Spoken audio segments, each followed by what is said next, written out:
What's happening, my YouTube family? Coach Scott here. Today I've got a killer leg workout to help you get ripped after 40. This is from the September workout plan that we're following in the Jacked After 40 Club this month. I'm gonna share some more details on the overall split and everything that's going on as I give a detailed explanation of the first movement, the first training technique that we're utilizing here. 8 sets of 8 with the deficit dumbbell squat. Let's get at it with a little voiceover. And here you're watching myself and one of my workout partners, Mike, who is 56 years young and absolutely ripped. And just off to the side is our other workout partner, Rick, who's also 56 years young and ripped as well. You'll see him later on in the video.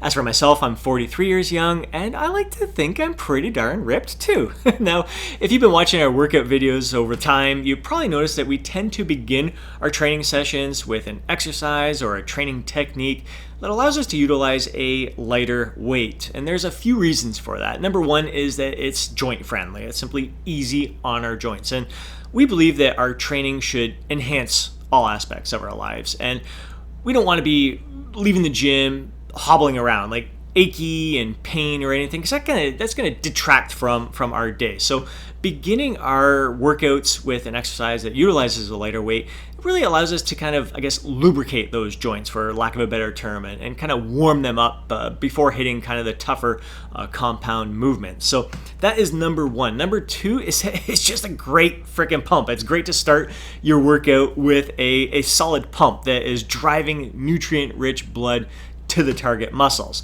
And number three would be enhancing your mind-muscle connection with the target muscle, which really carries over to every other exercise that you're performing through the remainder of the workout. And typically, you'll probably see us use an isolation exercise, as it's a little bit easier to really get that mind-muscle connection going with the target muscle.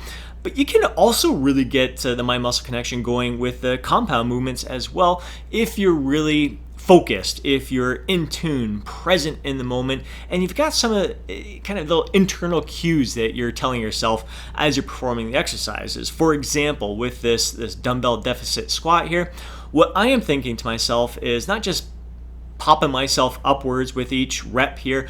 I am thinking of pushing the floor away from me, pushing those little platforms away from me. So I'm digging my feet in super hard. Now, that's something that I kind of picked up on from posing practice. When I wanted to get my quads to flex, you just think of pushing your feet hard into the floor and you see that separation in the quads. So it's a great way to kind of get that mind-muscle connection going with the quadriceps with a compound movement such as the squat here. The other thing I'm thinking is I'm kind of pretending that there's a force pushing against my kneecap, driving my knees backwards. So I'm in the bottom of that squat position. Rather than thinking of coming up, I'm thinking that there's some sort of force pushing against my knees and driving them back, and that's what's getting me to move upwards. It's just something that has worked for me. As soon as I think of that, it just, for some reason, I get a strong mind-muscle connection. So you may have some different cues that get you, but you can definitely get that mind-muscle connection going with the compound movement. Now, here with the 8 sets of 8, you're going to select a weight that's, I'd say, about 60% of what you normally lift for 8 repetitions. So you're going to perform 8 reps. It's going to feel super easy, those first 8 reps. You're going to rest for 15 seconds, do 8 more reps, rest for 15 seconds, 8 more reps, until you get to the 8th rep of the 8th set. Now, because the weight is only 60% of what you normally lift for 8 repetitions, those first few sets are going to feel pretty darn easy. By the 4th set, it's going to get more challenging. 5th set, 6th set should be definitely more challenging. The 7th and 8th set, it should be a definite challenge to get the 8th rep in there. If you can't get to the 8th rep of the 8th set, the weight you've selected is too hard, too heavy. If you get to the 8th rep of the 8th set and you feel like you've got a little bit more in you, you can go a little bit heavier the next time. I know I had a tiny bit more in me, so we're using 100-pound dumbbells here. I'll probably do 105, 110-pound dumbbell next week and see how it goes. So 8 sets, 15 seconds rest between each set. It's a great way to start off the workout. A little bit about the split. It's a 5-day split, upper, lower, push-pull legs. So this is the 5th workout in our plan, leg day here. So 2nd time that we are hitting legs this week. Next up is the leg press. And for the leg press, we are aiming for 20 repetitions. We're doing 3 sets and resting for 2 minutes between sets. First 2 sets, we pushed it, but we still had something in reserve. This is the last set, best set here, where we are giving it everything we got, pushing it to failure, and even kind of beyond that point of failure, really kind of digging deep, giving it everything we got. And we're very selective with which movements we'll do that with. We feel safe with the leg press here. There's something about this movement that really, I feel that burn kick in, and I'm able to push, I'm able to kind of block the pain out and really work beyond that burn. And dig deep and give it everything that I got, kind of show myself what I'm made of. And I love it, especially saving it for the last set, best set here. I use this weight, and 20 reps is what I hit for the first 2 sets, and it felt phenomenal. And the third set, the fatigue had kicked in. I'd say about the 17th rep, I thought to myself, I don't think I'm going to get 20. But then just flipping that switch in the mind and pushing it and working through that pain barrier. It's amazing what you got. What you think is momentary muscular failure, a movement like this or something like leg extensions, you can dig deeper. You've got more within you. What you think is failure is really not failure. I was able to crank out 5 extra reps with quality form, and poor Mike had to follow me here, try to live up to the 25 repetitions and kind of maybe try to one-up me here and see if he can dig any deeper here.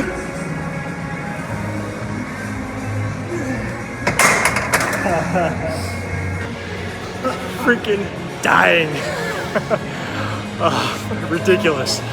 Now, after the first warm-up set of the leg press, Rick was feeling a little discomfort, kind of in the upper calf area when he came down into the lower position of the leg press. So he called an audible, and he went and did some high rep front squats instead. And that's an important lesson, especially for those of us who are trying to get ripped over 40, is to listen to our body. That it's great to have a plan, to have structure in place. But if you start performing a movement and it's just not feeling right, it's okay to change things up, to veer off the plan a little bit, whether it means just going lighter, using a lighter weight and doing higher repetitions for that same exercise, or choosing a different exercise altogether that still trains that target muscle in a way that allows you to still feel comfortable, to walk out of that gym feeling victorious rather than defeated and beat up. So good on Rick for calling that audible and performing a different exercise while Mike and I did the leg press. And while Mike and I were performing the dumbbell reverse lunge, Rick was alongside us here, calling an audible and going with a forward barbell lunge in the max rack. Just didn't feel like holding on to dumbbells. He was feeling a little tight, and the max rack here kind of takes a bit of the balance and stability out of it, and just really allowed him to focus on feeling his thighs getting a great pump, a great stretch.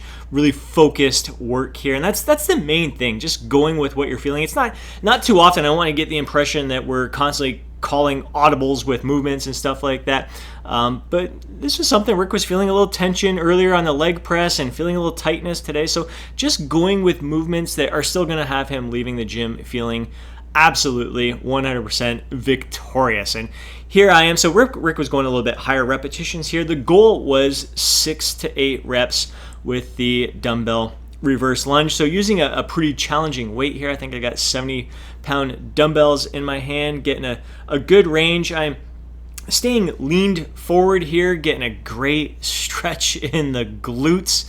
Really focused work, kind of marinating in the bottom range of motion there, feeling the tension in the muscles, driving myself upwards, staying laser focused. Now, I do usually when I go heavy like this, I like to use Versa grips. That way I'm not worried about my grip failing before my legs, but there's no doubt my legs were definitely failing at this moment there. That was a damn good challenge. And then Mike went a little bit lighter again, so the call was 3 sets, 6 to 8 repetitions, looking at about 90 seconds to 2 minutes rest between sets. And Mike's going a little bit lighter here. This is a movement that it can aggravate his knees if he's not careful. So once again, listening to your friggin' body. You don't want to be walking out of the gym feeling beat up, hobbling around, achy, in pain or anything. So just because I'm doing 6 to 8 repetitions and heavier weight doesn't mean that he has to follow suit. He's going to listen to his body here. So went with a little lighter weight. I think he's got 45-pound dumbbells and doing higher repetitions here, kind of finding his sweet spot with how far he's stepping back, as well as the range of motion, how much he's dipping that knee downwards. So getting a great pump here, feeling fantastic. Like, this is feeling good. So if he was to do 6 to 8 reps with heavier weight, it would be challenging. He'd be hurting from it. But doing a little bit lighter weight, getting a good stretching a little bit further back there, he's walking out of the gym feeling victorious, invigorated, and empowered. And next up is the dumbbell Romanian deadlift. Right, Chiefy dog? Who's a good boy? Who's a good doggy? That's my boy. And here we're going for 12 to 15 repetitions. A great way to really stretch out those hamstrings. They were worked pretty damn good with the reverse dumbbell lunge here. So a few things I'm thinking of: keeping a nice flat back here, keeping the chest up, driving the hips backwards. So just soft knees. I'm allowing them to bend a bit. I'm not thinking of bending them. I'm just not keeping them locked. I'm allowing them to softly bend as I'm driving my hips backwards and thrust them forward. With dumbbells here, I don't like to thrust completely forward. I find I lose the tension in the hamstrings. I really do like kind of sitting back and marinating in that stretch position, feel the tension in the hamstrings, and then driving my feet in hard into the floor as I thrust my hips forward. And the last exercise of the day is the single leg elevated glute bridge. And here we're going for as many reps as possible. I believe I hit about 15 reps each leg. Notice how I touched my hips there. That was not me adjusting my pants or shirt or anything. It was a cue to myself to focus on my hips, to feel them lowering down and popping them upwards. I don't want you to feel any kind of lower back involvement with this exercise at all. Your lower back should be pretty darn relaxed throughout this entire movement. All the tension should be in your glutes and hamstrings. So dig your heel in really hard to the bench. But that's going to get you to contract those hamstrings right off the bat. And as you're driving yourself upwards, squeezing the glutes towards the top there. So lowering the hips, popping upwards, keeping all the tension in the hamstrings and glutes, going for as many reps as possible. At this point in the workout, you should be feeling pretty darn spent, feeling like you have nothing left in you. But doing a nice isolation exercise like this shows that you can still do something safely and taking your muscles to really their point of true muscular failure, giving this workout everything that you got, and challenging your muscles in slightly different ways as well. I hope you enjoyed this workout video. If you did, please hit that like button. I'd really appreciate it. If you want to see more videos like this, be sure to subscribe to the channel and hit the alert button so you're notified each time I upload a video. If you want to see more videos just like this, where I'm showing the raw footage from a complete workout, be sure to comment down below. I'd love to hear your thoughts on that, as well as your thoughts on this workout in general. If you want to follow the exact same workout plan that I'm following, head on over to jackedafter40.com. We would love to welcome you into the Jacked After 40 Club. Hope you have yourself an absolutely amazing day. I'll catch you in the next video.